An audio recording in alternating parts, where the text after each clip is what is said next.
हरे कृष्णा। नमो ओम विष्णुपादाय कृष्ण पृष्ठाय भूतले श्रीमते भक्ति वेदांता स्वामिनिते नामिने। हरे कृष्ण कृष्ण कृष्ण हरे हरे, हरे राम राम राम हरे हरे। श्रील ऐसी भक्ति वेदांत स्वामी प्रभुपाद की जय। आचार्य महात्मा गांधी जी की जय। हरे कृष्णा। भगवद गीता 2020 में आपका स्वागत है। चर्चा चल रही है 5वें अध्याय की। प्रसंग चल रहा है ज्ञान। जो ज्ञानी है, जो ज्ञान प्राप्त कर लिया है, उसका कैसा ज्ञान से उसका क्या लाभ होता है, कैसा व्यवहार करता है, वो सब है। आज की श्लोक संख्या है 5वें अध्याय का 18वां श्लोक।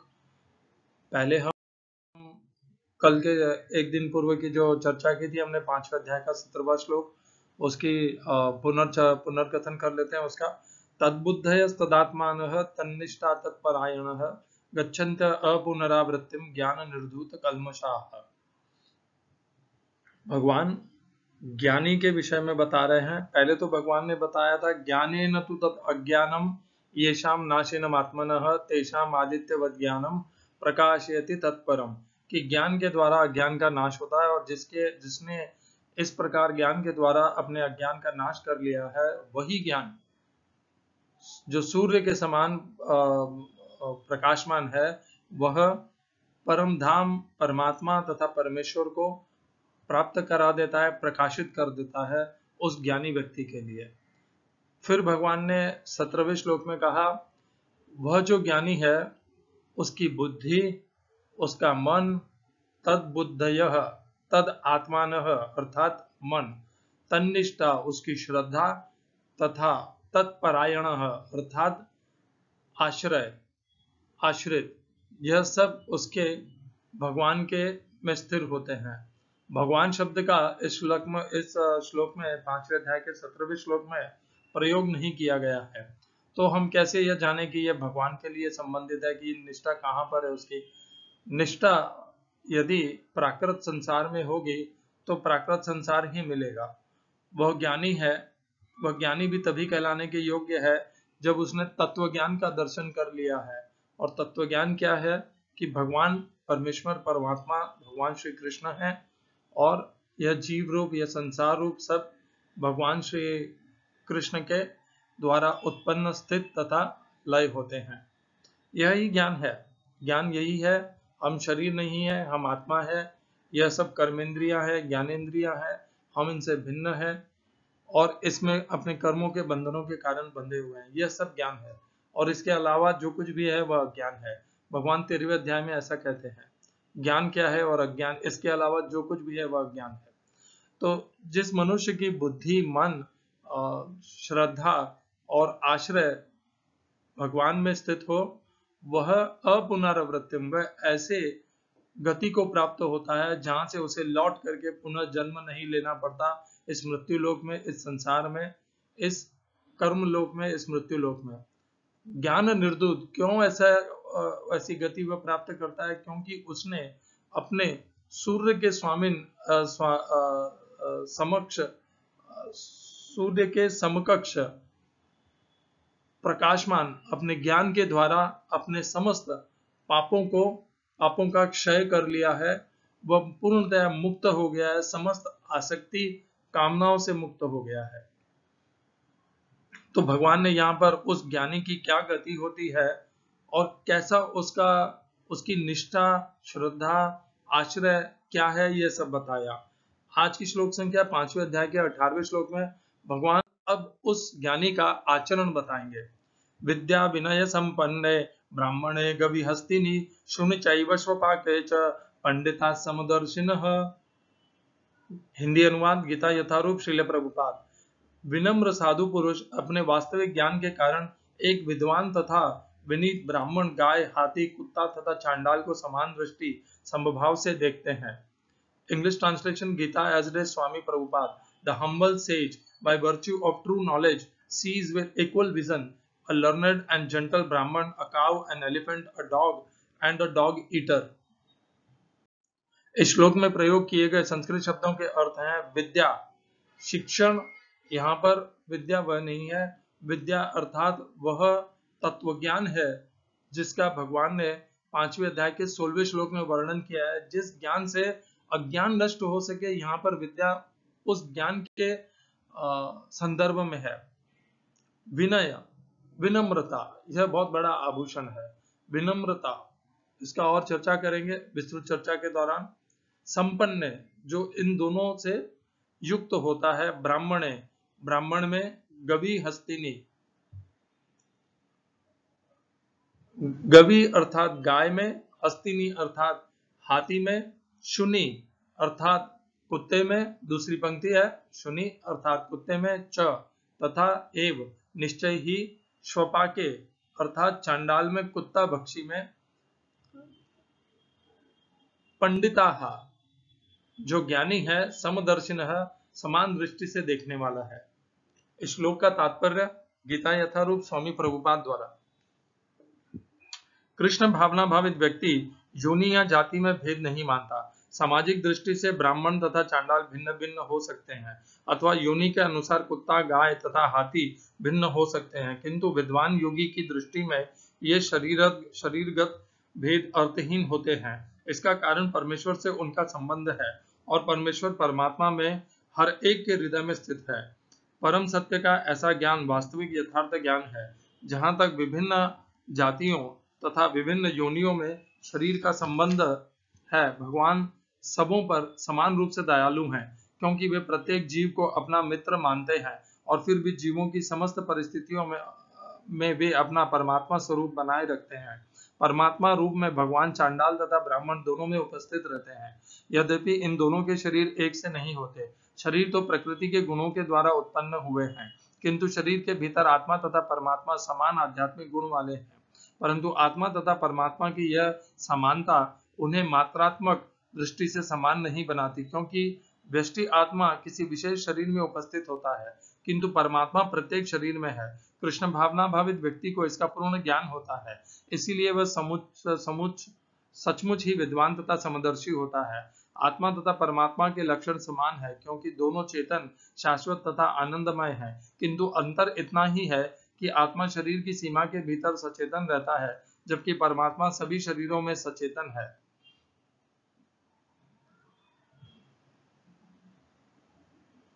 परमात्मा बिना किसी भेदभाव के सभी शरीरों में विद्यमान है। हरे कृष्णा। ओम अज्ञानतिमिरन्धस्य ज्ञानाञ्जनशलाकया चक्षुरुन्मिलितं येन तस्मै श्री गुरुवे नमः। एकं शास्त्रं देवकी पुत्र गीतम्, एक ही शास्त्र श्रीमद् भगवद गीता। एको देवो देवकी पुत्र एव, एक ही भगवान श्री कृष्ण।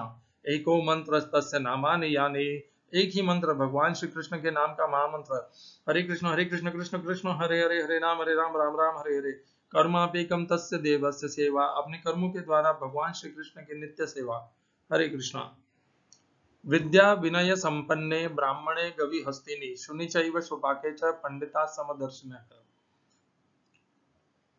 प्रभुपाद का और इस्कॉन का यह मान्यता काफी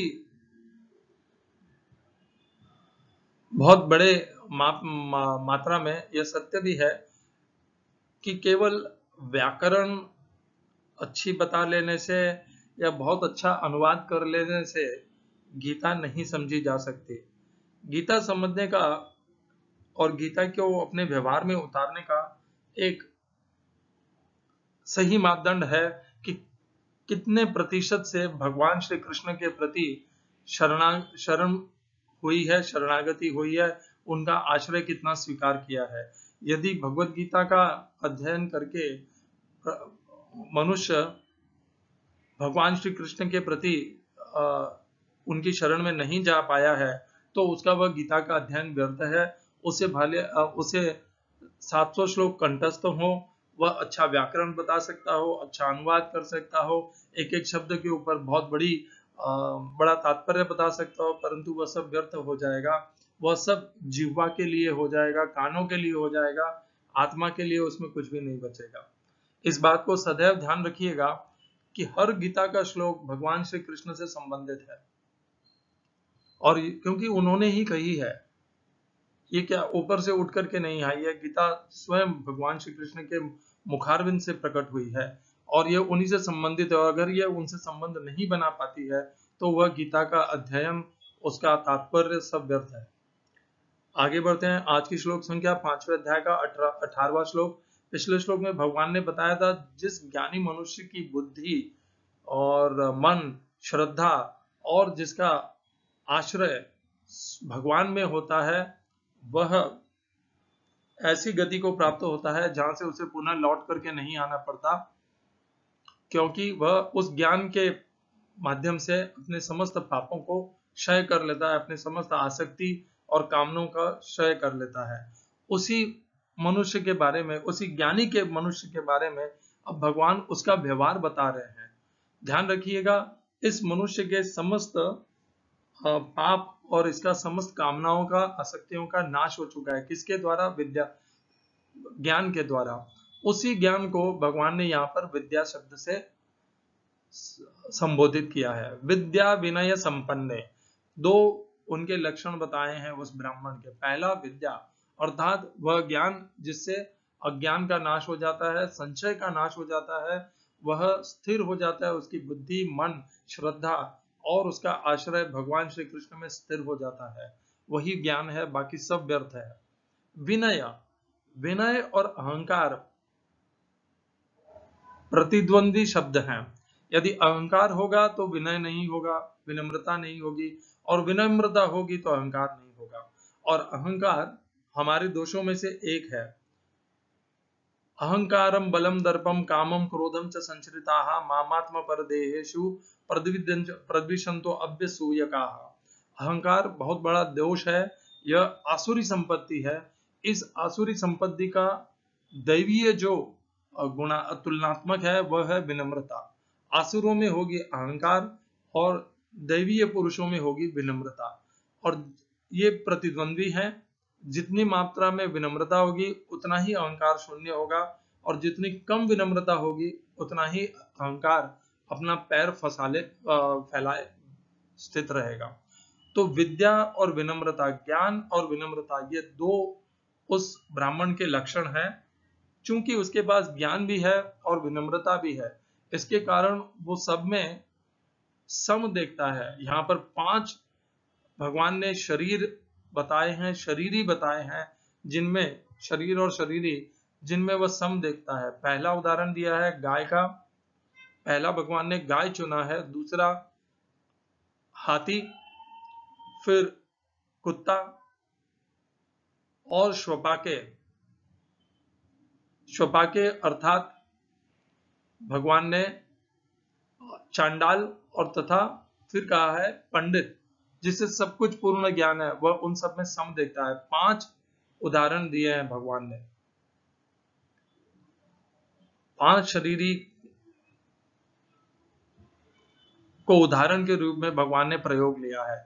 यह तो नहीं कह सकते कि यह नीचे से ऊपर की तरफ जा रहा है, क्योंकि गाय सबसे प्रथम है और गाय नीचे निम्न श्रेणी में हो नहीं सकती, परंतु इसमें गाय है जो सर्वश्रेष्ठ है, माता है, हाथी है, शुनी है अर्थात कुत्ता है, श्वपाके अर्थात चांडाल है, और ज्ञानी पंडित भी है। इन सब में वह समदर्शी देखता है। तो समदर्शी देखने का क्या अर्थ है, यह हमें अच्छे से यहाँ पर समझना होगा। क्या समदर्शी देखना अर्थात सबके साथ में समान व्यवहार करना है, सबको एक प्रकार से इन 5 में या इनके अलावा और भी जितने प्रकार के प्राणी हैं उन सबको समान आदर सम्मान देना और सबका समान सहायता करना,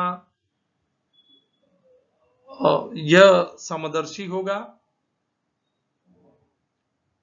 मैं बहुत से एनिमल लवर्स को जानता हूँ, पेट डॉग्स के भी बहुत सी संस्थाएं हैं। वे कुत्ते से बहुत प्यार करती हैं, परंतु जब उनका मनुष्य के प्रति मैं व्यवहार देखता हूं तो मैं आश्चर्य में हो जाता हूं। उनके लिए यह श्लोक अत्यंत महत्वपूर्ण है। केवल कुत्ते से प्रेम करने से आप बुद्धिमान नहीं हो जाते, ना आप ज्ञानी हो जाते हैं और ना आप जागरूक हो जाते हैं।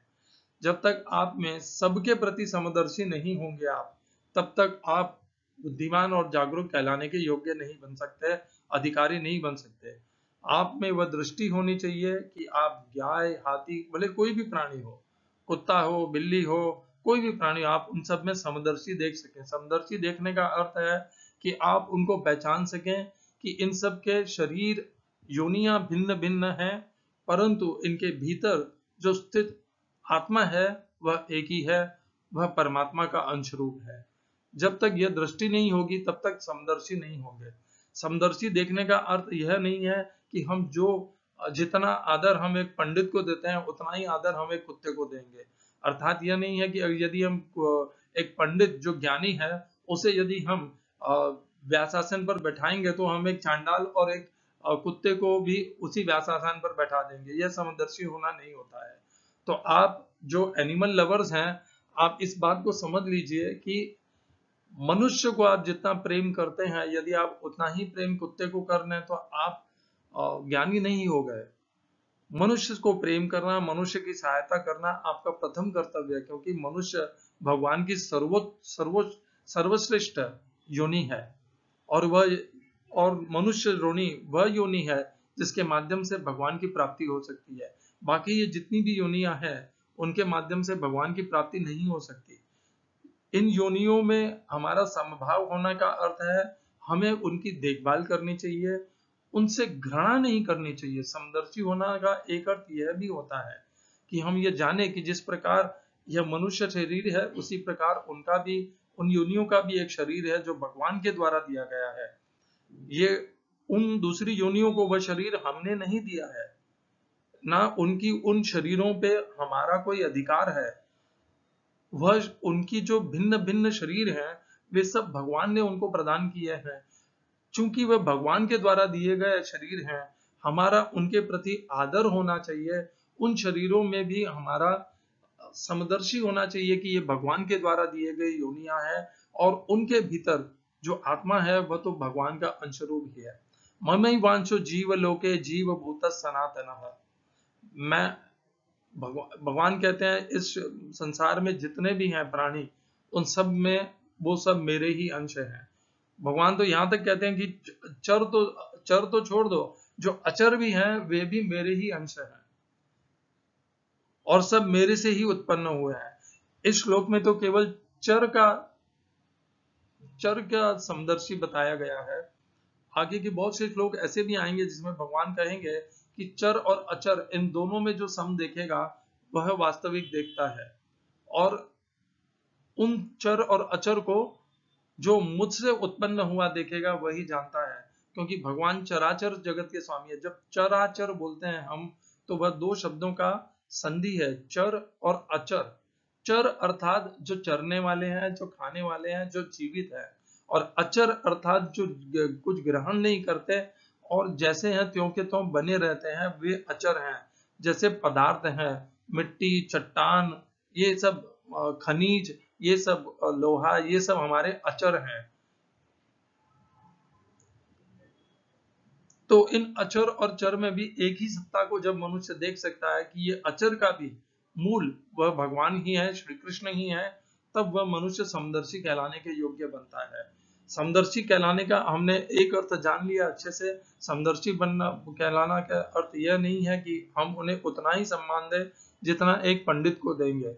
नहीं, व्यवहार की तुलना से यदि आप, सामाजिक तुलना से यदि आप एक पंडित और कुत्ते को बाजू बाजू में बैठाएंगे और उतना ही आदर, जैसे आप एक पंडित की आप आरती उतार रहे हैं दीपक के द्वारा और एक कुत्ते की आरती उतारेंगे तो आपको मनुष्य समुदाय आप पर हंसेगा कि देखो क्या मूर्ख है, कुत्ते की आरती उतार रहा है। तो जब हम उनका व्यवहार बराबर नहीं मानते हैं या समाज नहीं मानता है तो हम उनका आदर, उनके प्रति प्रेम सम कैसे हो सकता है? यह समाज स्वीकार नहीं करता। आज के इस कलयुग में बहुत से कुत्ते बिल्ली की संस्थाएं हैं जो उनको समान मनुष्य के जितना हक दिलाने के पक्ष में है। जागिए, ये इस तरह की मूर्खता मत कीजिए, योनियों के भेद को समझिए।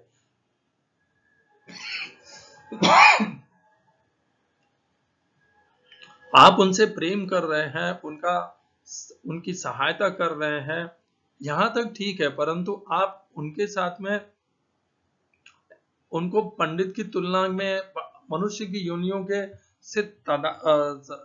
समकक्ष मत खड़ा कीजिए जो पशु हैं उनको।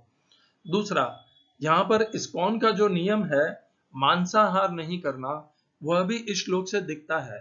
जो मनुष्य यह मानता है कि ये जो योनियां है वह समस्त योनियां भगवान के द्वारा प्रदान की गई है, और इन समस्त योनियों में भले वह कुत्ता हो या बिल्ली हो या मुर्गा हो, मुर्गा सबसे ज्यादा खाया जाता है, उन सब में वह एक ही आत्मा है, जीवात्मा है, जो भगवान श्री कृष्ण का अंश है, और वह अभिन्न है, कभी भिन्न नहीं होता है। जो इस प्रकार जान लेता है वह मांसाहार कैसे करेगा और कैसे करवाएगा। तो यह श्लोक उन मांसाहारियों के लिए जो अभी तक निषेध नहीं कर पाए हैं, जो इस्कॉन के पहले के 4 जो मूलभूत यम है उनके ऊपर अभी तक अपने आप को स्थिर नहीं कर पाए हैं, नियम है उनके ऊपर अपने आप को स्थिर नहीं कर पाए हैं। इस श्लोक से आप अपने निषेध को दृढ़ बनाइए कि मैं मांसाहार नहीं करूंगा, क्योंकि मैं जिस मुर्गे की, कुत्ते की, बिल्ली की या सुअर की, पिग की, पता नहीं किस किस तरह के मांसाहार लोग करते हैं मनुष्य, उन सब में भी वही जीवात्मा है, और मैं किसी जीवात्मा का दोषी नहीं बन सकता, मैं किसी जीवात्मा को कष्ट नहीं दे सकता। जब हम किसी जीवित प्राणी को काट करते हैं, मार देते हैं, तो उसकी जीवात्मा के साथ हम कष्ट कर देते हैं, उस जीवात्मा को हम तड़पाते हैं, उसे उस शरीर को छोड़ने पर विवश कर देते हैं। तो इस प्रकार का अधिकार हमें भगवान ने दिया नहीं है किसी भी शास्त्र में।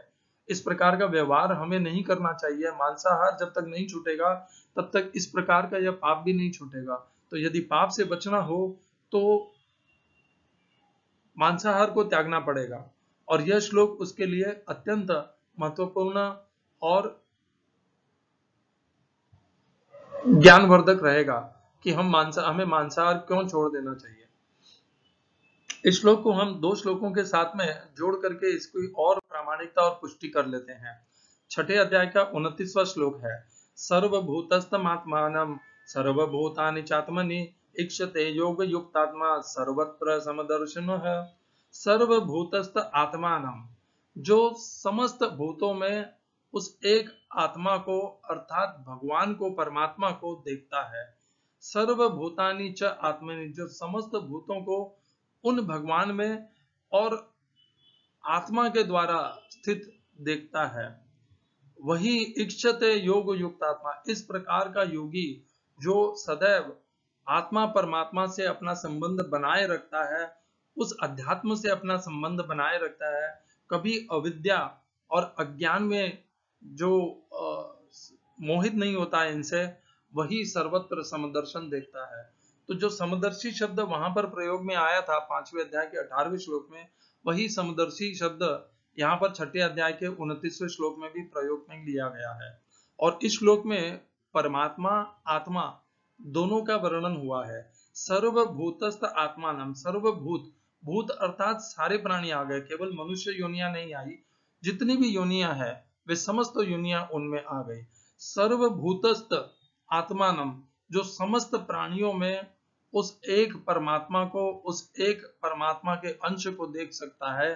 सर्वभूतानि च आत्मनि, जो समस्त भूतों को, समस्त प्राणियों को उस एक आत्मा के द्वारा, उस एक परमात्मा के द्वारा और उसमें स्थित देख सकता है। इक्षते योग युक्त आत्मा, वह योगी जो इस प्रकार आत्मा परमात्मा से सदैव अपना तादात्म्य बनाए रखे है, वह सदैव सम देखता है, क्योंकि वह किसी से भेदभाव नहीं कर सकता, किसी के साथ अहिंसा नहीं कर सकता, मांसाहार भी नहीं कर सकता, किसी को कष्ट नहीं दे सकता, क्योंकि वह सब में उसी परमात्मा के अंश को देख रहा है, उसी आत्मा को देख रहा है, उसी परमात्मा को स्थित देख रहा है, सब योनियों को भगवान के अंश रूप में देख रहा है, भगवान के द्वारा बनाई गई देख रहा है।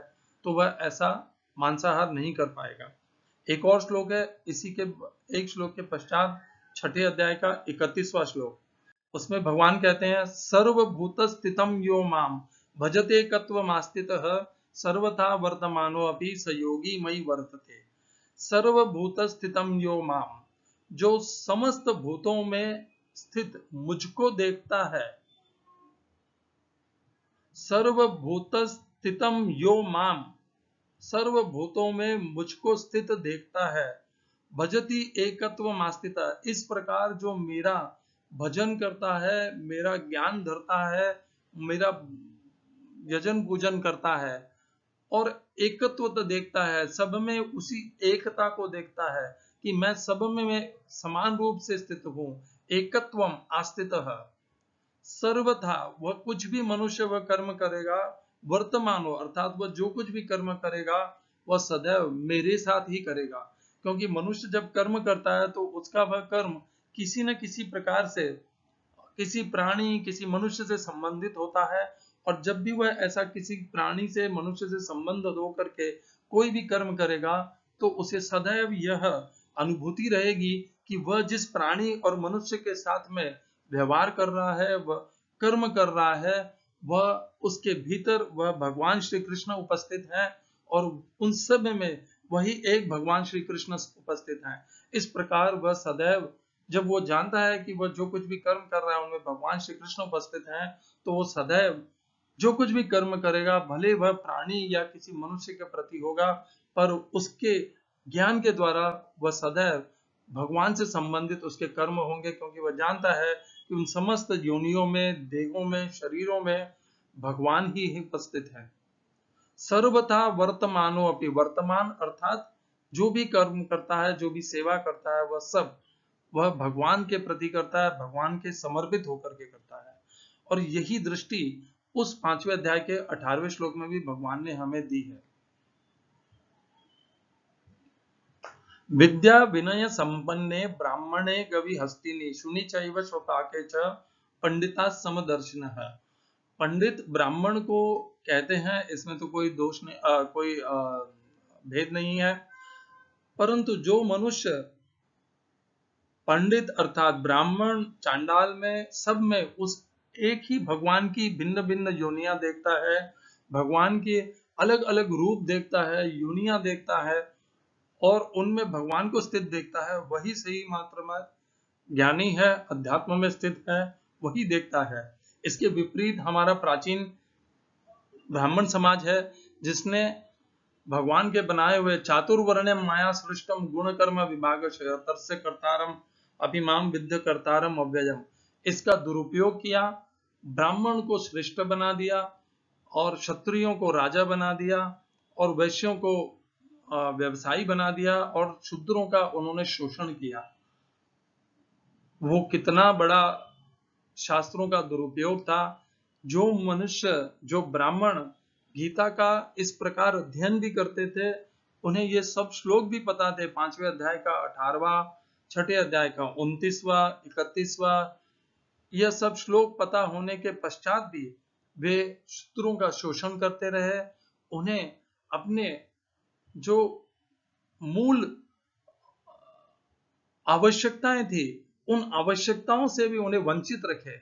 पानी की आवश्यकता, धरती की आवश्यकता, अन्न की आवश्यकता, इन सब प्रामाणिक आवश्यकताओं से भी उन्हें वंचित रखा गया।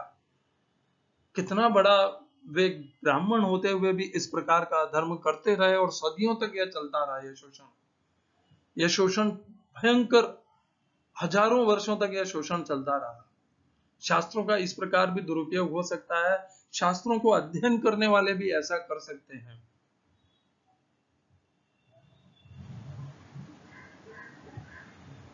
तो केवल शास्त्र आ जाना, कंठस्थ हो जाना, उसे किसी भी तोड़ मरोड़ करके जी लेना, उसको उसका तात्पर्य बता देना, वह नहीं है, वह धर्म नहीं है।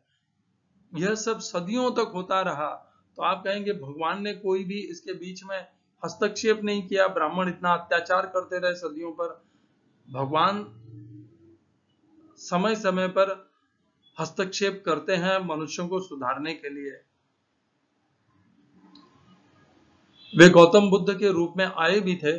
उन्होंने इस जो समाज की विडंबना थी या जो अधर्म हो रहा था, इसके लिए उन्होंने समस्त शास्त्रों को जला दिए थे कि ये शास्त्र जल जाने चाहिए, और उन्होंने अपना एक नया सिद्धांत प्रस्तुत किया था।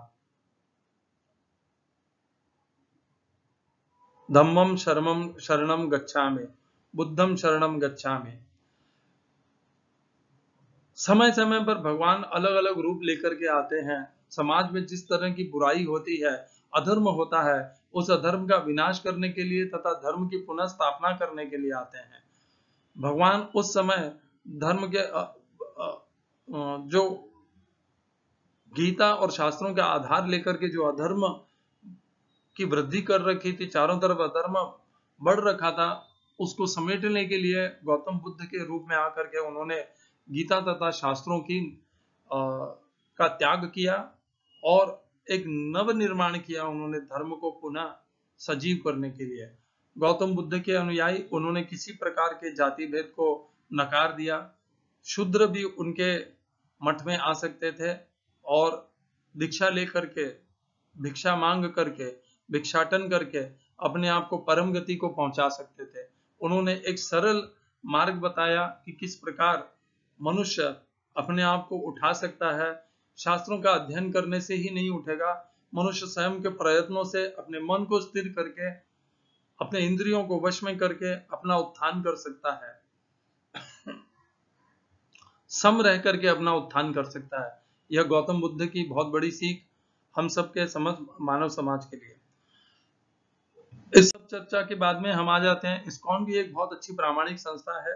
इस्कॉन में एक शूद्र भी आकर के ब्राह्मणत्व पा सकता है। उसे भगवान श्री कृष्ण के प्रति अपना समर्पण करना है, भगवान श्री कृष्ण की आराधना, पूजन, यजन, वंदना, सेवा करनी है और वह ब्राह्मणत्व पा सकता है। इतना ही नहीं, वह गुरु भी बन सकता है। वह दूसरों को, ब्राह्मणों को, जो ब्राह्मण कुल में उत्पन्न हुए हैं, उनको भी दीक्षा दे सकता है। वह जन्म से शूद्र होने के पश्चात भी यदि वह इस्कॉन में सम्मिलित होकर के ब्राह्मणत्व को और गुरु के पद को में आसीन हो गया है, तो वह यह सब कर सकता है। यह इस्कॉन के हृदय की तथा सोच विचार की विशालता को दर्शाता है।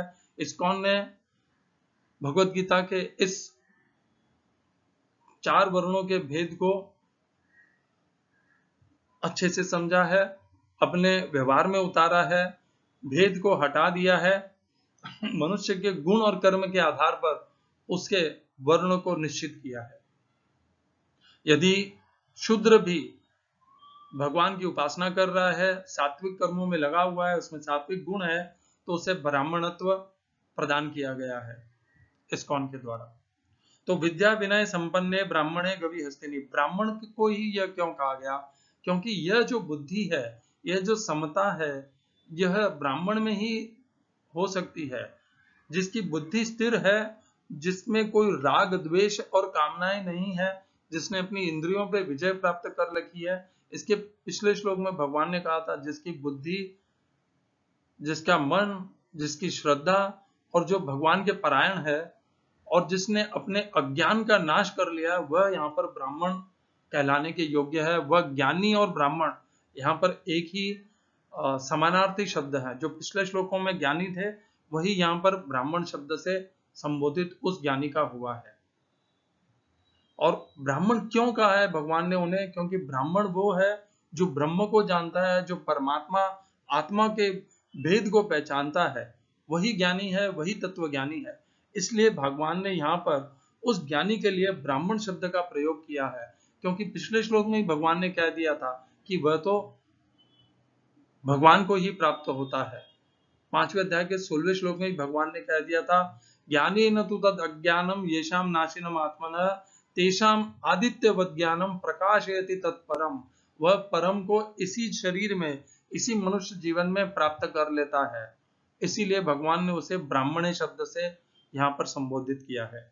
हरे कृष्णा। श्रील एसी भक्ति वेदांत स्वामी प्रभुपाद की जय। आचार्य महात्मा गांधी जी की जय।